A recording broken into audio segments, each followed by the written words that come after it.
Petrol బంకులకు వెళ్లటమే తెలియని ఆ మహిళలు ఇప్పుడు పెట్రోల్ బంకుకే యజమానులయ్యారు. రాష్ట్రంలోనే మొట్టమొదటిసారిగా మహిళా సమైక్య ఆధ్వర్యంలో పెట్రోల్ బంకును నిర్వహిస్తున్న ఘనత కూడా వారికే చెందుతుంది. రోజురోజుకు ఆదరణ పెరుగుతూ ఉండటంతో లాభాల బాట పడుతున్నారు. రాష్ట్రానికి ఆదర్శంగా నిలిచేలా చేస్తున్న నారాయణపేటలోని పెట్రోల్ బంక్ నిర్వహిస్తున్న మహిళలపైనే సాక్షి టీవీ స్పెషల్ స్టోరీ. మహిళలు దినదినాభివృద్ధి చెందుతూ ఆర్థికంగా ఎదుగుతున్నారు. ప్రభుత్వం ఇచ్చేటువంటి ప్రోత్సాహంతో పాటు స్వయం సమృద్ధిగా వాళ్ళు ఆర్థికంగా బలోపేతమవుతుండేటువంటి ఒక నేపథ్యాన్ని చూస్తున్నట్టయితే ముఖ్యంగా మహిళా సంఘాల్లో చేరినటువంటి మహిళలకు ఏదో రకంగా అందుతుండేటువంటి తోడ్పాటును వాళ్ళు అందిపుచ్చుకొని వాళ్ళు ఎదుగుతుండేటువంటి ఒక పరిస్థితి కొనసాగుతుంది. నారాయణపేట జిల్లాలో రాష్ట్రంలోనే మొదటిసారిగా పెట్రోల్ బంకు నిర్వహణ కోసం ప్రభుత్వం ఇచ్చినటువంటి యొక్క తోడ్పాటును ఈ యొక్క మహిళా సమైక్యకు సంబంధించినటువంటి మహిళలు వినియోగించుకొని వాళ్ళంతా కూడా నిర్వహిస్తూ ఆర్థికంగా అభివృద్ధి చెందుతుండేటువంటి యొక్క పరిస్థితిని మనం గమనిస్తున్నాం. ప్రస్తుతం వాళ్ళు నిర్వహిస్తుండేటువంటి యొక్క పెట్రోల్ బంక్ ఏదైతుందో దాని ప్లేస్లోనే ఉన్నాం. పొదుపు సంఘాల్లో చేరిన మహిళలు ప్రభుత్వం అందిస్తున్న తోడ్పాటు, బ్యాంకు రుణాలతో వివిధ వ్యాపారాలు చేస్తూ ఆర్థికంగా ఎదుగుతున్నారు. వ్యక్తిగత, సామూహిక వ్యాపారాలు చేసుకుంటూ తోటి మహిళలకు ఆదర్శంగా నిలుస్తున్నారు. దీంట్లో నారాయణపేట జిల్లా మహిళా సంఘాల మహిళలు ముందుంటున్నారు. నారాయణపేట జిల్లాలో మొత్తం 353 గ్రామ మహిళా సంఘాలు ఉన్నాయి. 8,189 గ్రూపుల్లో 90,879 మంది మహిళలు సభ్యులుగా ఉన్నారు. గతంలో నారాయణపేట కలెక్టర్గా పనిచేసిన కోయ శ్రీహర్ష జిల్లా మహిళా సమాఖ్య సర్వసభ్య సమావేశానికి హాజరవ్వడంతో వీరి రాతలు మారాయి.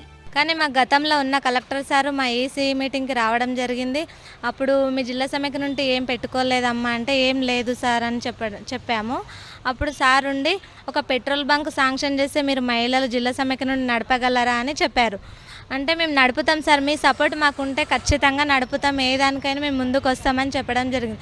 ఆ సార్ వచ్చేసి మా డిఆర్డీఓ ఆఫీస్ దగ్గర 6 గుంటల ల్యాండ్ మా డిఆర్డీఓ ఆఫీస్కి రాసి ఇవ్వడం జరిగింది. కలెక్టర్ శ్రీహర్ష సహకారంతో సింగారం చౌరస్తాలో డిఆర్ఏ కార్యాలయానికి ఆనుకుని ఉన్న 6 గుంటల ప్రభుత్వ భూమిని డిఆర్డీఏ ఆర్ఎంఎస్ పేరిట రిజిస్ట్రేషన్ చేయించి బీపీసీఎల్ కంపెనీతో ఒప్పందం కుదుర్చుకున్నారు.